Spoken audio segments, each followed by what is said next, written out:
انتنا على inni tokko waan sana dhugaa dubbachuudhaaf ani illee sirriitti waan san baruun barbaada. Ibsa bal'aa irratti nu gootan inshallah. Waa'ee rasuulli rabbiidha alayhi salaatu wassalaam gaafa baay'ee dhukkubsatan sana kitaaba isin sanaan booda yoo qabattan hin jallanne isin barreessaa kan isaan jedhan san waan sanarraa sirriitti nu ibsa inshallah. Okay. النسوني بكتة نبي ربي عليه الصلاة والسلام حديث البخاري فاكس اللي جرو تعالوا أكتب لكم كتابا لن تضلوا بعده يعني كتابا يسبود عن جل الناس يبرر سبود تاني وصو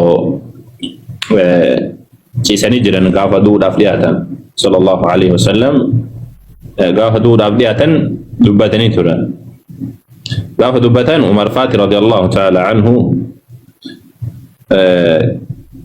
مبرسنا جرين سبب نساء قرآن يوازراتي قاها رجتشو ياديت سنقلتين مبرسنا جنان قاف سني نبي ربي عليه الصلاة والسلام وانسان دي سني جتشو قاف دي سنة مو دبتني تران وصو نبي ربي دا واني كون سلا وصو وان در كاماتاتي واجب وصوتاتي يروسن عمر يندلو لنتوري نبي ربي عليه الصلاة والسلام أكمل تجيجك يفعل ستايداني سبب نساء عمر واني كون أكسن يومات نبي ربي عليه الصلاة والسلام كمصلحات برئيس جلاني تمالي دركما كنتاني وانه بتيف نبي ربي عليه الصلاة والسلام دركما نقوني خلاص نديسن نبي ربي لا كمال ركوساتني جراني سوسني بيجي كانت تدبچو سالني ملا ديسا جراني وصو ركوساتني جران برئيسون سري لا متوان جدو سمبوداني نبي ربي عليه الصلاة والسلام ديساني وان دبتن تكجر والنسان دبتن ثم لدا يا الله المؤمنون إلا أبا بكر الله في مؤمنتون اللي نديداني أبا بكر ماليجران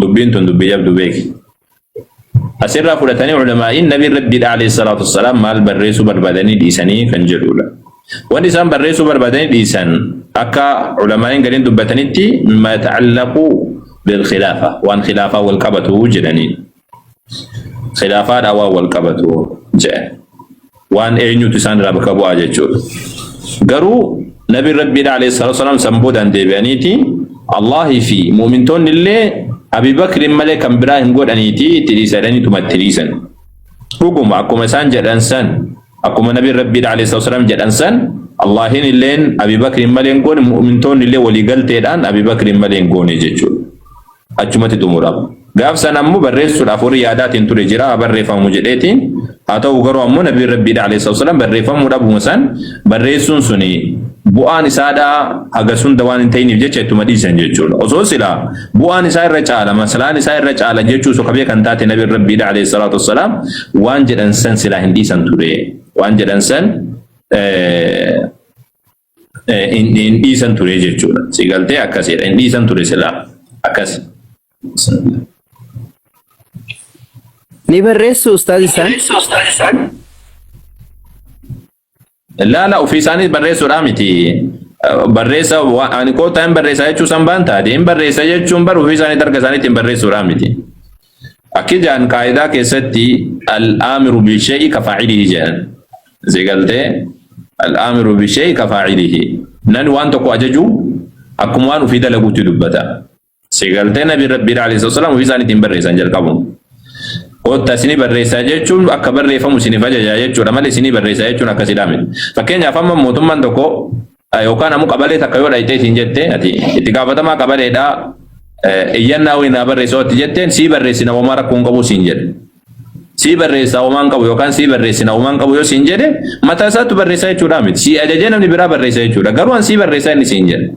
أفان مرومو كيسات وكاسيت نوباتم أفان عربا كيسات اللي كاسم أفان عربا كيسات الآمر بالشيء كفاعله جانين نمن وان تقول تأججو أكموان في دلقوتي أكموان في دلقوتي سيقلتين أكموان في دلقوتي نبي ربي عليه الصلاة والسلام أكتب لكم كتابة سنبر سقافة جلان أكاسي لا سنججو لا فكين رب سبحانه وتعالى قل يتوفاكم ملك الموت جريبا كبرات التمو رب سبحانه وتعالى الله يتوفى الأنفس لبو اللهين ينفودا جريتين دبت لبو اللهين ينفودا جر بكبرات التم رب سبحانه وتعالى ملائكة دعاء لبو فودا جري دبتا بك كانت تم ربي ما فرك فهمي اللهين لبو فلما جدم يوكا جدم متاته يعني بمعنى يأمر بذلك أي يوكل به بذلك ملكا ملائكتي إني أججا جيجول سيقلتي ملائكتي إني أججا ملائكة أججيتي أكا لبو فلقود أججول سيقلتي أكسيد الأمر بالشيء كفاعله أكسيد تدبتما. اوكي استاذ جزاكم الله خيرا. قافيتي انو ربي قرآن كيستي قلنا كل سنفا كيستي في سورة لك برا كيستي لي فاطر كيستي لي ولا تزر وازرة وزر أخرى جدا حديث بيتك أمو وياك يا مانا بدين مسلم هو تادا يهودا ترى في ركع ما حديث نجد وجرا سو ونسنا كم ما سنة سرت الدباسة. أيوة هذه عينك دبت ولا تزر وازرة وزر أخرى سأقولين كنجرو يا جماعة. تربلو بنات الدبي يرون بنات الدبي. يروني بدأت الدبي أيوة طولي. أوكي كعبدي تربى شاجرني. كعبدي دا أكيد جده ولا تزر وازرة وزر أخرى جد رب سبحانه وتعالى. لبون تكا تبو لبو تكا دا إنباتو إليتين دبتا. قالوا أمو بكبرات التامو حديثة كيست حديثة بخاري كيستي يكي مسلم تو تارا فوداميتي يهودو تافي كريستانو تارا كاما جدا واني كنا كمي جدا إنه هو ولا بودامين توقف هذا أين كدبتو ولا تزر جتون إنباتو وازرة لبون تبو قبل تكا تبو دانو فاتتكا وزر أخرى تبو برادا جتون يوكانا مو بقى برادا إنباتو أكنا جتون وان اندلقين توكو ربي نسينغافتو ربي سبحانه وتعالى ولا تسألون أما كانوا يعملون وان سان دلقان الرا وان سان دلقات ورد انغافتم تنجلا إسان اللي انغافتم وان تيدلقين الرا جتون حديث هذا سنمو واني دبتو بكا غلطاتي تدبت بكا غلطاتي كأني تدبت إبدير قسين نمبودا إسان رتباتي فما جتون ربي سبحانه وتعالى دچا غداف دچا اني غدسون كمني منا مؤمن توتا عبدران توري ربي سبحانه وتعالى نبي ربي عليه الصلاه والسلام وان كان سني جيران جنة في ابدك سالي نمن هون دساتو منا قبا جيران من مسلمه ابن من كريستانه يغوتو دساتو جنة كيسالي ابدك سالي منا قبا بكيسا قباي قب امم كان غوتو ساتو جيچو امم غوتو ساتو بكيسا قباي قب ور مؤمن توتا غافا جنة سينان بكا كافر أبقى بيسان ندالا كناف رب سبحانه وتعالى أورثتموها بما كنتم تعملون جدا ندال شبام تاني جدا وندال شبام وان هافتو سيقالتي أمم ساكن ورين أمانين كان ورا إدو جنة كيساك أبن سن إيساني برا ديمن سن سيقالتي ندال شبام تاني جدا رب سبحانه وتعالى ورّي بالدسين أمو يهودا في كريستاني كنين ورّي سلا بالدسين كن أمو نبأتي فمجتشم بمعنى أنه يعطى ذاك البيت أو ذاك الموضع المعد له مؤمنا كان قبي فمسان بك مؤمنا في دران قبي فمجرسان يبدا كيسا بك نمني ربي تأمني إساف قبي فمجرسان إساف تقول أما جتشو إن بأتي فمجتشون وان سلا مؤمني أرغتهم وان سلا يبدا كيسا مؤمني بكسينو كبسان ربنا مو سبحانه وتعالى يبدر سواء كبيجرو جتة بك سلا نمني ربي تمني سينو سنة مو كافر قلت رب سبحانه وتعالى باتشي فموني دبته من سوني سكان الحديث كيسا كان دبته من جتشون أكاسي الإمام النووي فات رحمه الله تعالى بريتشاني كان يجي لني سكان. اوكي استاذ جزاكم الله خيرا بركاته. كم برا امو استاذ حكمان ديرا في ربي سبحانه وتعالى دبرتي تقرا يودن دان كان دبلتن اكرب ربين يمون حكمان كان كيس جرمال والله حكمان سارا با يدا كانوا تبيك نلجرا كانوا تبيك نلجرا ربي سبحانه وتعالى وانا كذولي غدان ستبيكا لكن امو حاجه ملاتتي وان تكو وان لما دبتن مالي في ربين dhiiraaf dubartii haga sadii afuriidha haga lama sadii afuriidha ayyame dubartiidhaaf ammoo tokko malee abbaa warraa tokko malee itti heerumu maaliifi wannan goone kan jedhu sinigaltee isa kana inni kun ogummaan isa kana keessa jiru mul'ataadha gara tokkoon. Sababni isaa dhiirri yoo dubartii sadii afur iyyuu qabaate yoo dubartii kanarraa ilmaan argate ilmaan kun kan eenyudhaa taati kan namticha kanaadhaa taati. Dirqamni tiksuudha, dirqamni horachuudha, responsibility jettan isaa isin warri afaan Ingiliffa dubbattan mas'uuliyyaan isaadha, itti gaafatamummaan isaadha namticha kana irratti ta'a. Ilma kiyya jedhee itti amana, khalaas haadha warraatii jedhee itti amana, itti gaafatamummaa kana waan fudhateef jecha afranuu ni horata. Ammas ammoo dabalataan ilmaan isaan dhalanillee ni horataa jechuudha. Ilmaan isaan horanillee ni horataa jechuudha. Itti gaafatamummaa fudhateeti. Dubartoota kanallee ni tiksa takka, ijoollee kanallee ni tiksa lama, qabeenya ofii baasee horata. Laakiin islaamummaan callisi akkanuma olii guuriin jettuuni seera qaba malee. Haadha manaa takka irratti gabaabatuutu irra caalaadha. Garuu yoo itti hajoomeetiin jedhe ammoo lama fuudhuun, sadi fuudhuun, afur fuudhuun dhoowwamaadha miti. Gaafa fuudhu garuu wannaa gochuutu eenyu kana maqaan isaadha haqa dalaguun isarratti dirqama. Walqixxeessuu isarratti dirqama. Tanaaf yoo makiinaa bite tanaafillee makiinaa bitu. Tanaaf yoo mana kana ijaare tanaafillee mana ijaaru.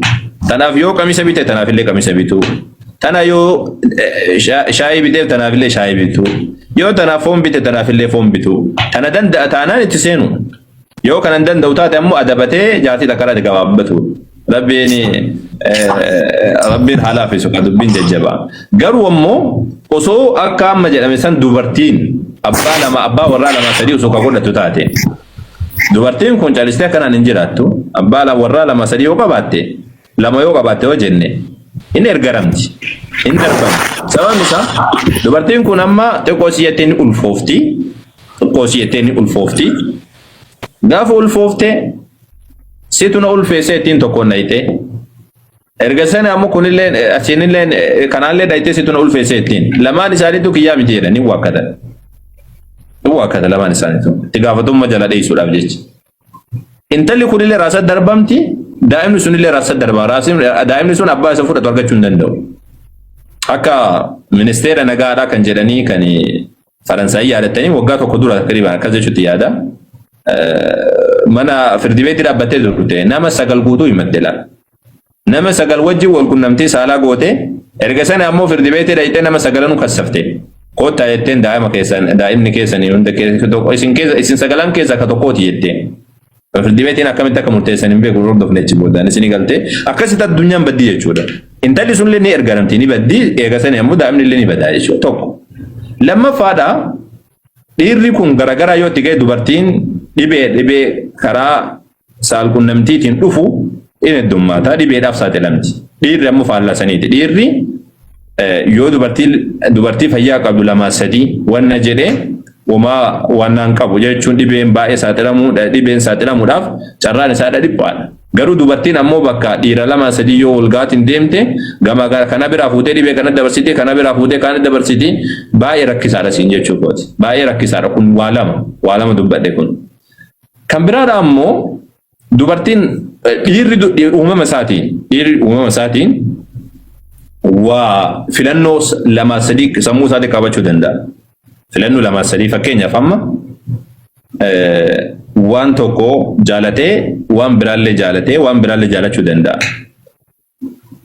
Sadaan haadha manaa 2 yoo qabaate haadha manaa 2 isaa kabajee jiraachuu danda'a. Haadha manaa 2 isaaniitu iyyuu kabajee haadha manaa kiyya jedhee jaalatee jaalalaan wajjin taphatee jiraachisuu danda'a. Laakiin dubartiin osoo dhiira 2 wajjin ka jiraatu taate abadan wal qixxeessuu hin danda'u. Sababni isaa dubartii keessa kan taa'uu danda'u waan tokko qofa. Dhiira tokko qofa taa'uu danda'a. Dhiirri biraadha seenuu hin danda'u. Tokko seennaan kun bu'eetiin jira waraaji. Sinigaltee hada dakhal wa hada kharaj. Ma yastati abadan. Hadisi ati meeqatu asii biyya ambaatitti as ergateeti duraan wajjumaan jiraata ture asitti dargaggeessa meeqa argitee dargaggeessa biraadha argitee kanaan wal janajjanuu jalqabdi ka duraa san gabbuusti jechuudha. Maafi wannan lama taa'uu hin danda'u dhiirri lama mataa dubartii keessa taa'uu hin danda'u abadan. Kun ol korraan kun gabbuun dirqama tokko ol koree jennaan kun gabbuun dirqama. Sigaltee dhiirri ammoo akkasii dhiirri gabbuusuudhaaf wannan jedhu onneen isaadha akkasumallee wanne jechuun jaalala inuma jaalata jechuun haadha manaa lama yoo qabaatte nagoomaan horata. Garuu dubartiin akkasii miti waraajiin tokkochi waraajii ta'uu qaba dirqama. Waraajiin sun akka hin argamneef akkasiidha. Wantoonni kunniin nama sababaa ta'an jedheetii yaadaa jechuudha. Kaleessa waan tokko dubbisaatiin ture waa'ee ta'addudaa kana irratti haqiiqa dubbachuudhaaf dubartii hedduu fuudhuun rakkoolee qaba gaarummaallee waan qabuun qaba. Isin galtee gaarummaallee qaba rakkoolee qaba. Gaarummaa inni qabu ilmaan baay'isuudhaaf fakkeenyaaf namni ilmaan baay'isuu barbaade namni qabeenya guddaa qabaachuu danda'a.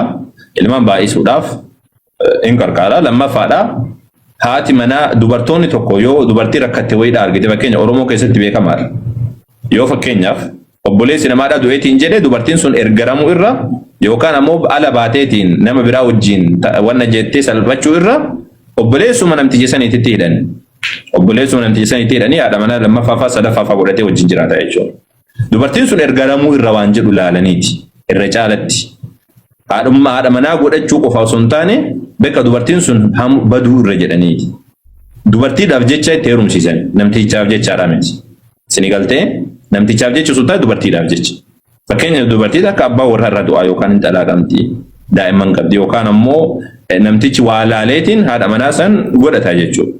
Yookaan ammoo namtichi kuni haati manaa duraadhaa suni jaalataani laakiin ilmoo qabaachuu hin dandeessu ilmoo hin qabdu. Talamaffaadha tana fuudhuun dirqameetii fuudha. Injira kunillee ni argama. Haadha manaa duraa san gadhiisuu irra lammaffaa fuudhee taanillee jaalalaa wajjin jiraachuutu irra gaariidha. Kunillee ni argama. Yeroo garii haati manaa duraadhaa sun wajjin jireenya keessatti akka isa danda'uu dhabdi si galtee. Inni nama fedhii heddummaatu ta'a isiin ammoo nama hin dandeenye ta'a. Kanaafuu haadha manaa lamaffaa yoo wanna jedheetiin jedhe kuni akkana kana keessatti amma bu'aa ni qaba wantoota akkana kana keessatti jechuudha. Garuu yoo haadha manaarra callisee namni akkanumatti haajaadhaan malee itti dubartii kanaallee kootu ol seenu. Tanaallee kootu ol seenu. Tanaallee kootu ol seenu. Ol seenaa hundi keessanuu jedhee lama sadii walitti qabee tanallee mataa dhukkubsa. Taanillee mataa dhukkubsa. Ofiillee jidduu kana mataan dhukkubsata. Ofiillee ibidda ta'e jarallee ibidda godhe. Jidduu kanatti booda deemee bishaan itti naqamaa jechuudha. Sirriidhaa miti inni kun. Haajaadhaan malee itti lafumaa ka'eetumaan suni rakkoo ni uuma sun. Takka rarraasee takka rarraaseetiin isa birrii irraa nyaatee bira deema. Takka ammoo mootummaa godhee jiraachise takka ammoo nama qabrii keessa jiraatu godheetiin bira deema. Kun sirriidhaa miti kun. Kun sirriidhaa miti. Isa san islaamummaa illee ni diddi. Islaamummaa keessatti hayyamamaadhaa miti inni kun. Inni nabi rabbiidha alayhi salaatu wasalaam namni haadha manaa lama qabu kan takkatti godhee takka ammoo miidhe guyyaa qiyaamaadha cinaan isaadha irratti du'eetiin kaafamaa jedhan gaafa kaafamu jechuudha. Kun qixaata qaba. Zulmiidha inni kun. Intala ambaadha tani warri sossobee guddifate intala ambaa tani waa meeqa itti baasanii qabeenya meeqa itti baasanii yeroo dhukkubsatti maal jedha intala ambaa namarraa fuutee kaatee nazzabin achumatti dhiisi achumatti haa jiraattu. Tabaam yoo jiraatte ammoo yoo akka tasaa dandeettii qabaatte ammoo fuudhiitii erga sani ammoo karaa nagaatiin horadhu jechuudha. Akkasi waan akka kanaati. Alaa kulli haal rakkoon illee inuma keessa jira. Osuma rakkoon keessa jiru yeroo itti haajamamu jira. Garuu kanaaf islaamummaani yeroo itti hajamu sanitti Rabbiin subhaanahu wa ta'ala yoo haqa dalagu sodaatan taate takka qofa irra gabaabbadhaa jedha. Takka qofa irratti gabaabbachuutu gaariidha. Garuu yoo hajamamee jedhee inuma fuudhan. Inuma fuudhan yoo itti hajamamee jedhee jechuudha. Akkas barakallahu fiikum. أي أستاذ جزاكم الله خيرا. طيب كان أول كبتة دبرتوني هون ديوان كان إنجالة أما وني كل مو أمر قبلي وربين خراجو ده وان كان يجيبونه كمل لا ما الجيبون إنسان رتي مع سيارة ميتي كوني إنسان إنسان رجلو غيران يوكان أمو هنافون كأكنا كنين وان إنسان رتي مع ستاني ميتي يو دلقار أفاني في وانا دان يو نجى شبابه كوان يورا ميتي كون حرام اللي ميتي نكون وما بسانيتي تمام وما مدبرتو تاتي يجون إنجالتني دوغا مسانو إنجالتني مسانو رتني هنافني كوني وان رتي مع ستاني اللي ميتي وان إتي ربي إنسان غافتو اللي دامتي dirqama jaalachuun qabdu dubartii jaaladhu jettee dirqama hin dirqamsiisin dubartiin hin jaalattu abadan hin jaalattu dhugaadha keessattuu yoo kasi jaalattu taate hin jaalattu waan akkasiidha dirqama jaalachuu qabdaati shari'aa rabbii jibbitan ala akkasiidha shari'aa jibbite osoo hin taane isiin masaanuu onneen kan kennama biraatiif akka qoodamu akkasiin qoodamee sitti fakkaata waan ati si jeemite itti fakkaata inni sun hinaafu wama jiru hinaafu irratti hin gaafatamtu illeedha laakiin yoo daangaa dabartee jechaan gochaan bira dabartee hinaafu qalbiidhaa bira dabartee yoo waa gootu taate gaafsan maasiyaan isiirra ni jira maasiyaan isiirra ni jira jechuudha namni fuudhuu barbaadamu maal isiidhaa wajjin jaalattaa jedhee gaafatamu dubartii inni nagaa hin qabu maal jaalatti hin jaalattu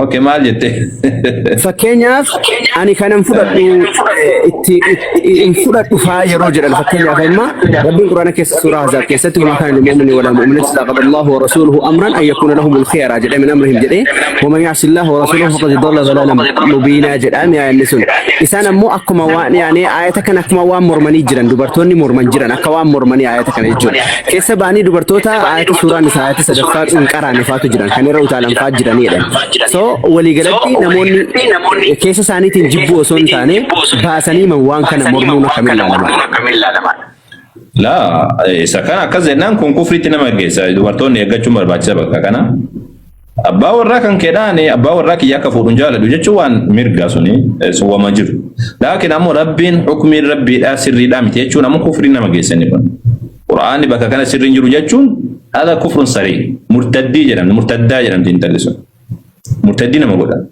bakka kanatti yoo wallaalaan uzriin si dhaalame malee murtaddii taati yeroo takkaan hukumiin kun sirriidhaa miti quraanni bakka kana sirriin jenne jennaan murtaddii taati islaamummaa irraa keessaa baati jechuudha yeroo takkaan sini galtee islaamummaa keessaa baati ati mirga qabda abbaa warraa kan kee abbaa warraa kootii fi ani hin ayyamu jechuun mirga qabdi isanii ani hin jaalladhu abbaa warraa kiyya kan fuune jechuun sirriidha hin dandeessi laakiin murtiin rabbiin murteesse quraana keessa wanni dubbate kun yookaan wanni rabbiin hayyame kun sirriidhaa miti rabbiin sirriin goone yoo jette yookaan quraani bakka kana sirriin dubbanne yoo jette kun kufriidha ta'a inni kun kufriidha garuu intalli muslima taate akkana jetti ni jirti jedheetiin amanuun sini galtee intalli quraanni sirriidhaa miti jettee amantu ni jirti jedheetiin amanu muslima taate jechuudha yoo jetteellee wanni kun namni abbaa warraa kiyya ayata kanatti dalaguun naquu kaa'oo jettee sun sirriidha sun rakkoo miti laakiin murtiin quraana sirrii miti ayinni kun sirriidha miti yoo jette akkasiidhaa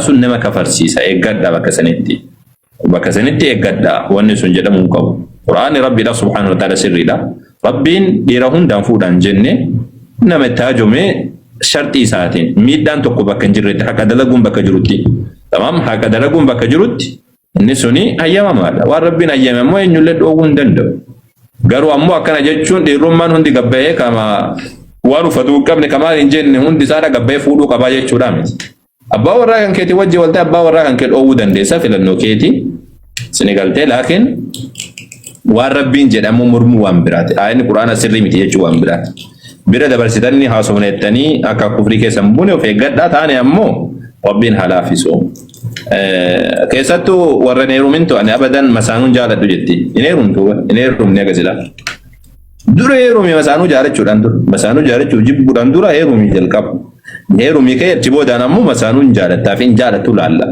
osoo heerumin dura masaanuun jaaladhuun min maalatno dura heerumi jalqabe heerumi kee ilmaan godhadhu kee achi boodaan masaanuun jaaladhu achi boodaan jalqabe amma osoo heerumin osoo nam tokko sin gaafatin osoo bultiin ijaaratin amma masaanuun jaaladhu masaanuma jibbi maal jibbita masaanuu dhiisiiti abbaa warraatu hin jiruuti abbaa warraa godhadhuuti achi boodaan nama jibbi achi boodaan ni ilaalla achi boodaan ni ilaalla raasa akkanumatti fedhe makana ta'aniituma masaanuun jibbaan hin taate kanuma kana miti jamaa dura heerumaati ergasanii ammoo achi boodaanii heerumaati san boodaan ammoo masaanuu jibbitanii jechuudha isinuu yoo deessa yoo takka lama deessan isinirraa gala wanni ooftan kun oduun kun guutuun isinirraa gala dhuguma dubartiin ilmoo lama sadii yoo argatteetiin jette irraa gala wanni amma masaanuun jaaladhu minamini isheen hin jaaladhu wanni jedhan kun xiqqoo isii irraa gannasaa deema paarsentii takka yoo deesse paarsentii 25 irraa gannasaa lama yoo deesse gara 50tti gasiiqa sadi yoo deesse gara 40 akkas naannoo sanii gasiiqa afur yoo deesse 30 irratti gala shan yoo deesse 20 irratti gala jahafaa yoo deesse yoo fuudhe haa fuudhu jechuu jalqabdi. Yoo fuudhe mina gabbaan jechuu jalqabdi achi boodaan. Ilmaan godhatte ka ilmaan gurguddatte ijoollee of ofitti arguu jirti miti isaa geeffadhee jira waan barbaade haa ta'u jetti qalaas. Inni illee namtichi illee dargaggummaa fudhateetiin jira. Akkasi dhugumaa bari kuni. Akkuma achi boodaan geeffadhee jira maal gara barbaade haa deemu jetti achi boodaan. Inumaa isa sodaachuu jalqabaa jechi boodaan isin galte gaafa isin shanii jaadeesseetiin jette isa sodaachuu jalqaba wayii asii ijoollee wajjin taatee wayii asii gannaa dhiitii jedha. Akkas rabbiin khayri haa godhu. Mee dura heerumaa isin heerumaati achi boodaan masaanuu jibbitan. Osoo heerumin masaanuu jibbuun hin ta'u haraam aleeka. Akkasi. Kanarratti wal fitin ammas wannaa wajjin warri fuudhuu barbaaddanillee masaanuu sirra fuudha.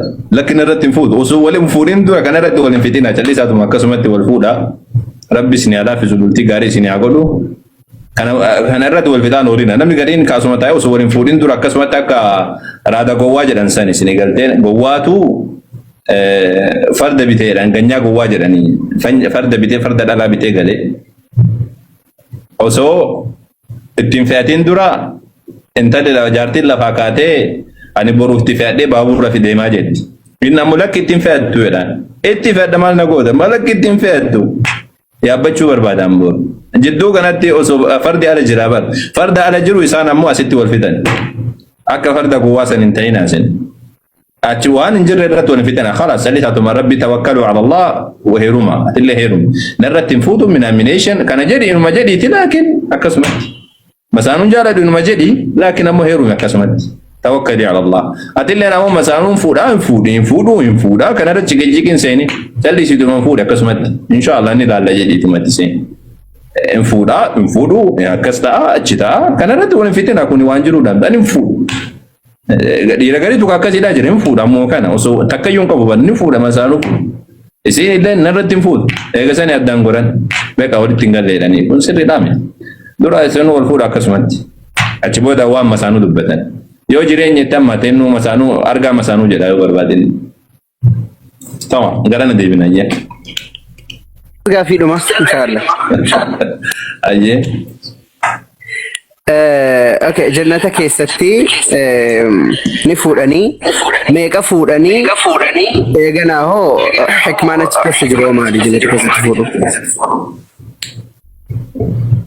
والله حديثني صحيحني كان جرو هذا منا لما كان دبته حديثني أجبود أنا مو رب سبحانه وتعالى وأمر بعدين دبلا سني حديث سنقول متي ولدينا مزيد إلى رب سبحانه وتعالى لكن حديث سيء كيس كان جرو حديث سيء كيس كان جرو هذا منا لما هو حديث تربته ملا مجرول لين ضعيف أكاد يقول لين ضعيف حديث هذا منا لما كان جرو جر حديثني جنة كيسة يجور جنة كيسة رب سبحانه وتعالى ونكذوله كنانين كنا ملت نقدت نقوتم تيجور الدنيا كنا رتي أصود برتين إنجران نعم إنجرات تاني سيور ديرا إنجرات أبدا الدنيا كنا أصود برتين إنجران نداد تبوان إنجور الدنيا كون ما في فائدة تمام أجا في دي بعد ذلك أجا في دي مالتي دبرتين يونجران الدنيا كنا كيسة فائدة إنجور ربي نو بيكتين آدم من برتي هوا وميمتيسا كنا وكنا بين كجيبنا مي أني دوبرتي وجوجر سكاكلو ما دلقو ما مجتشو سنتين أكمل ديكارات تيجو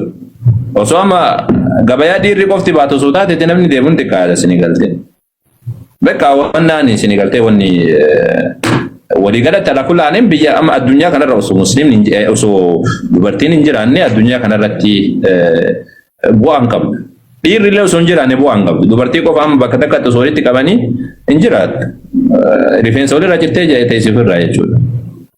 Ofuma wal fixxeetuma rifeensa walirraa fixxeetuma wal ajjeeftee kun wal hamatee kun maal jedhee wal ajjeesaniituma hin jiraatan malee faayidaa hin qabu isin gartee. Waliigalatti alaa kulli haal qananiin kan guutamu walumaa galatti qananii ilma namaa waan jedhamu kun kan guutamu akka malaayikaatii miti. Akka malaayikaatii miti nuti. Nama afamu qananiin kan guutamtu yoo ati warra dubartiin nama bira jiraatte dhiirri kana malee guutamuu hin danda'u. Dubartiin illee dhiira malee guutamuu hin dandeessu abadan. Haga feeti qabeenya feeti qabaadhu maal feeti qabaadhu bashannan.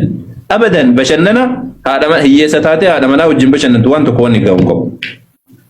Si galtee هذا منا كان كوجه هذا بشننتو بري فيتم بشنن الدنيا كان رديمتي ومتك نرجيناتي وما لم ترى شيئا ابدا ومتك وانا رجيتن قبضت الدنيا كان رديمتي بكبر بعد داود وبشن سموك يا بشن سجل ومتك نجرن ساعتي تكتي هذا منا كان كوجه تيسونغو لغا ولتي مونغاري سنغالتي وانت كان فقاد بك رب سبحانه وتعالى وجعل بينكم مودة ورحمة بشنني قدان حب هذا وراتي فابا ورات اني جراجو wanni kana odii dhan jiru sinigalte dubartii fille san dubartii dhaafille akka feete osoo bashannante osoo waan fide qabaatte abbaa warraa wajjin taatee takka teessisan wanni agas ga'u hin jiru jechuudha.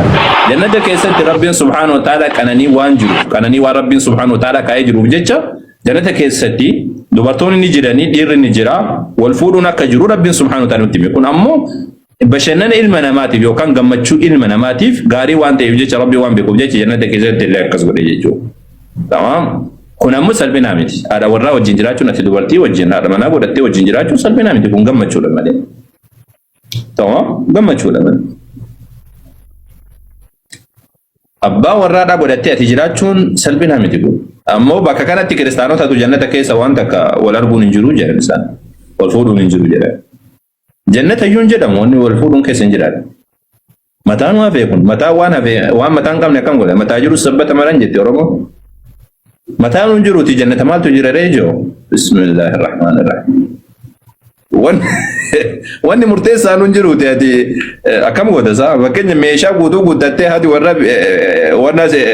warraa dhawaasii goote yoo hin jira haati warraa sibila teessee si boorsitu hin jirre maal bu'aa qaba jannata maal jannata hin jedhamu inni kun akkami jannata jedha jannata jechuun iddoo bashannanaati iddoo qulqullummaa iddoo ati keessa bashannatu iddoo keessatti hara galfattu dubartii yoo hin jiraanneedha yoo ati haadha warraati babbaa warraadha hin jiraanne jannata maali tiree kun azaaba yoo ta'e malee jannata haraa miti kun jannata hin jedhamu jannata jechuun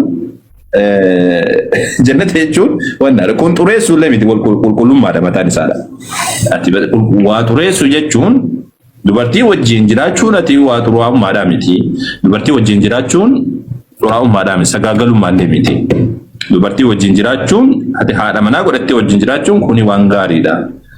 Isaan ammoo akkasitti isaan akkasii hubatan wal fuudhuun hin jiru jedhan. Egaa wal fuudhuun hin jiran jannata jedhamuu hin danda'u. Jannata jedhamuu hin danda'u. Tamam akkasiidha. Waliigalatti hadiisni 72 jedhu sun daciifa sun. Hadiisni sun sahihaa miti.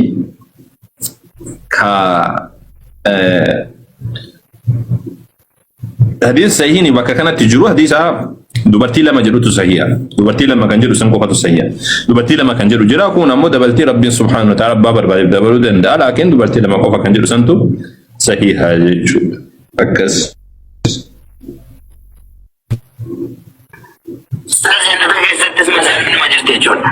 Masaanuun jedhamtu suni masaanuu jechuun ta'u wal jibban tana sun masaanuu sun taane barnabiin rabbiidha alayhi salaatu wassalaam wagguu himan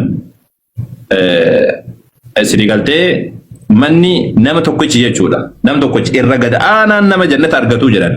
Irra gad aanaan xumura nama argatu hambaa namni argatu waan addunyaa kana fakkaatu kudhan nama argatudha jedhan. Waan addunyaa kana fakkaatu kudhan nama argatu jechuudha. Dachaa kudhanii kana fakkaatu. Dachii kana guutuu rabbiin sii kenneeti ati bakka hunda kana guutuu rabbiin sii kenneeti ammoo wamaa wannaan hin jiru. Lammaffaadha wanazacnaa maa fi suduurin min ghillin jedha. Waljibba waan tokko hin jirtu. Waljibbaan waan takka hin jirtu jidduu isaaniidhaatti. Waan takka yoo wanni akkas jedhamu hin jirtu jechuudha. Sinigaltee wanni masaanuu darraa wanni jedhamtee fi waan gariin isiidha garii miituufi. Garuu achi masaanuun hin jirtu. Masaanuu osoo hin taane bashannanuma gammachuutu jira malee. Akkas. Gaaffii fageeffadheera jechuun fadha. Okay, galatoo fadhatis. Assalamualaikum warahmatullahi wabarakatuh. Waalaikumsalam warahmatullahi wabarakatuh. Gawana abdiin gaafate kana dha ustaz. Aywa. Jannata keessa hadisni jiru hadisa lama jedhatu iyyuu hayya maal jettuun. Aywa lama kan jedhu sasantu sahiha. Okay, namni haadha manaa fi kan jiru duniyaa irratti wajjin jiraataatiin hin ture isinis yoo kan jarri lamaanuu yoo kan warra jannata waliin jiraatanii warra haadha manaa yoo guutuun seenanii jedha rabbiin subhaanahu wa ta'ala haadhuma manaa yoo guutuun seenan guutuun wajjin seensa. Laakiin irra caalaa inni masaakiinumatu asirraa deemaati. Masaakiinuma takka takka qabu faatu seenaa asirraa. Gariin kan fuudhin asirraa deemaati. Jaartii afur qabaatee afran warra jannataa taatee innis warra jannataa ta'e afran wajjin seena. Suni beekamaadha suni yoo haadha warraa afur qabaatee inni afran uyyuu jannata seenan silaalee wajjumaan jiraatan suni akkas taawwannaadha kuwwan uyyuu rabbiin dabaluuf hin madaabar dura siin jedhe waladayna mazid jedha rabbiin subhaanahu wa ta'ala dabaltiin nu bireen jira jedha waan dabalu sumatu beekaa jechuudha. Haadha warraa ammoo yoo afranu qajeeltota ta'anii qajeelummaa irratti jiraatan iimaana irratti jiraatan sun wajjumaan seenan.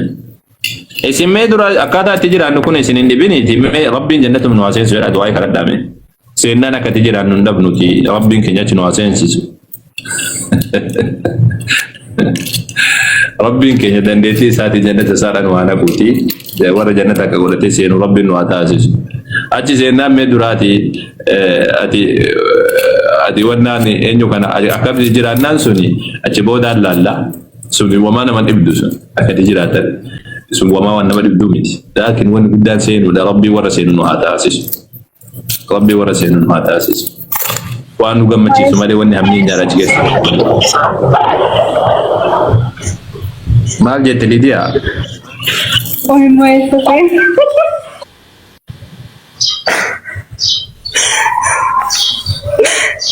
Warra kiristaanaa